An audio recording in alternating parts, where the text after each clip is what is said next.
Well, I'd like to start by saying this was a great effort.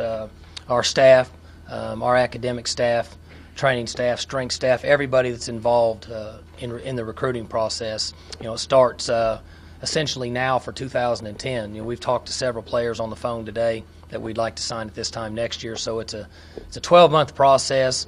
Our administration, everybody that's been involved in it's been tremendous and has contributed to a terrific staff.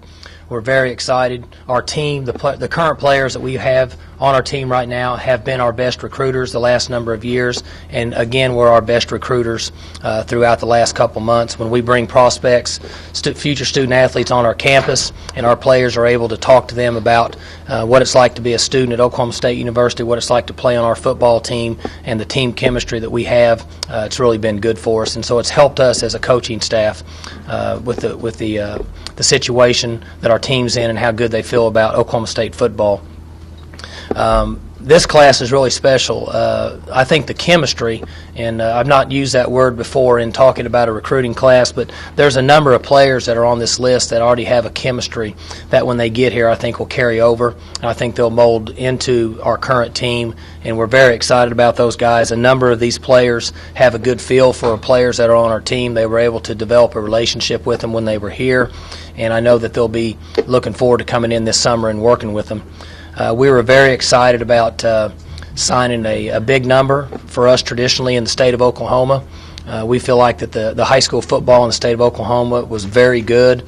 The number of players that we were able to recruit and have an opportunity to sign and bring into our program made us very happy as a coaching staff, and we're excited about those guys. I know we had a big number from the Tulsa area, and most of those players already know each other at this time. And they'll be able to come in the summer and get acclimated together as a group, which is very important. Obviously, we're able to have a lot of success in Texas again. Not surprisingly, the number of players in the state of Texas, we're able to go down there and bring in some good talent from the state of Texas. But also this year, we're able to have success in Georgia. Last year, we decided to go into the Atlanta area and suburbs and take a swing. We had a number of players in that area that we had that had shown an interest in Oklahoma State, and we were able to pull some out of there.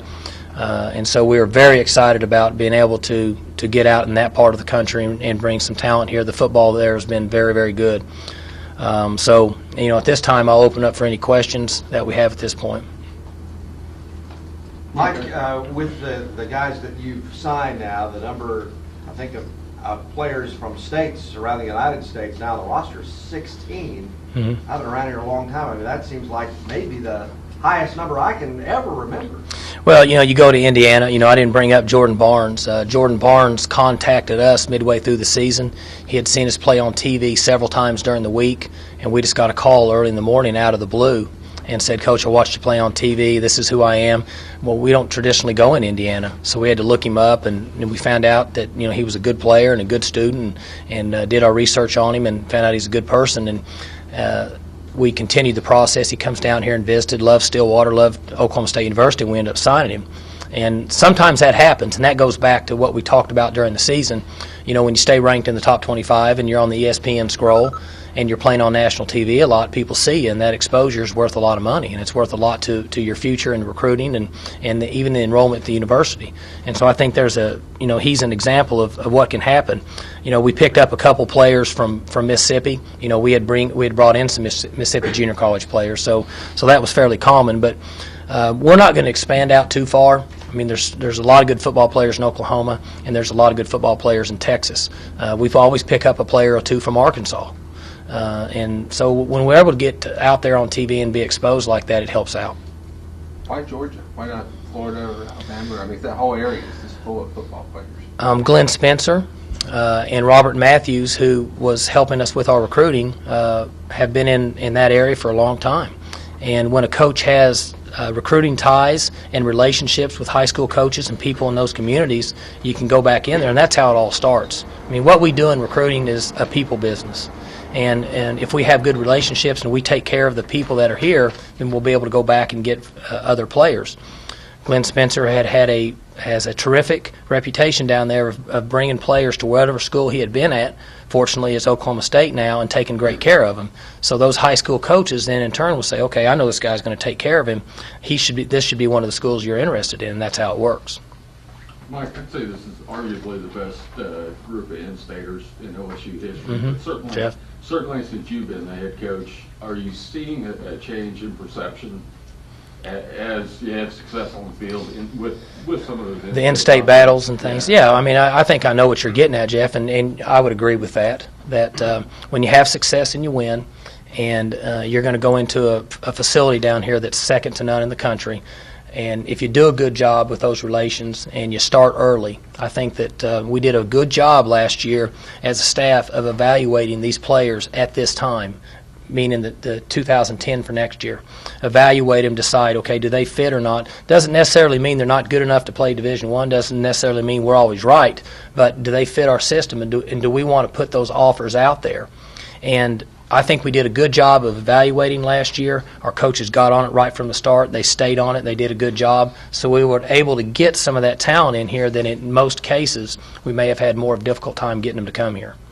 How excited do coaches get on this day? It's such a big day for fan bases especially. Is this day as big as any day of practice coming up for these kids or anything like that? Well, it's exciting because it's over for us first. It can be a very trying time, and when you're dealing with 17 and 18-year-old players, I know we had an incident just in the last 4 days where early in my coaching career as a head coach, I would have lost it, and I then just kind of went in and sat down and relaxed and realized these are 17 and 18-year-old young men, and thought back at some of the decisions I made when I was 17 and 18 and realized how a kid can get his head turned a little bit and get confused.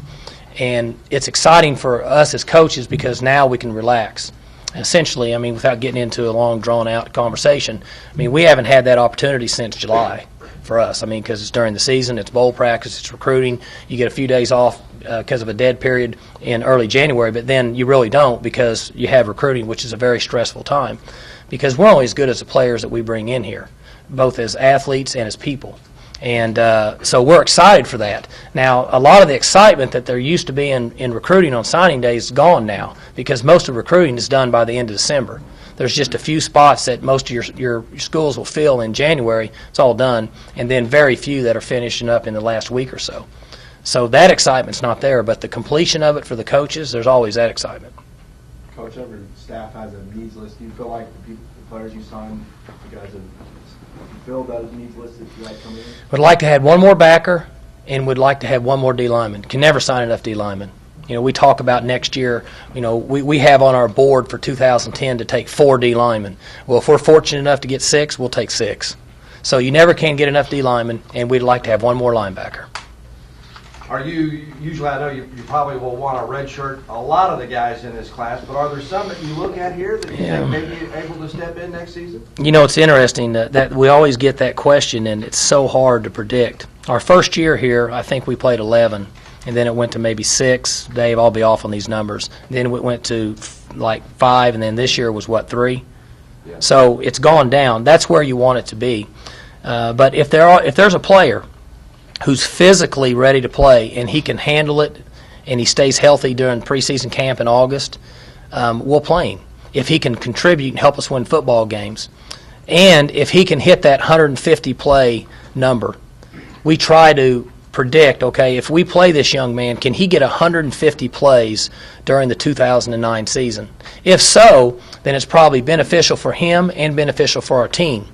Compared to if you play a guy and he only gets 40 or 5 or 50 plays, you take that and divide it by 12, he's getting, 4 plays a game? Then it's not as beneficial for the player or the team. So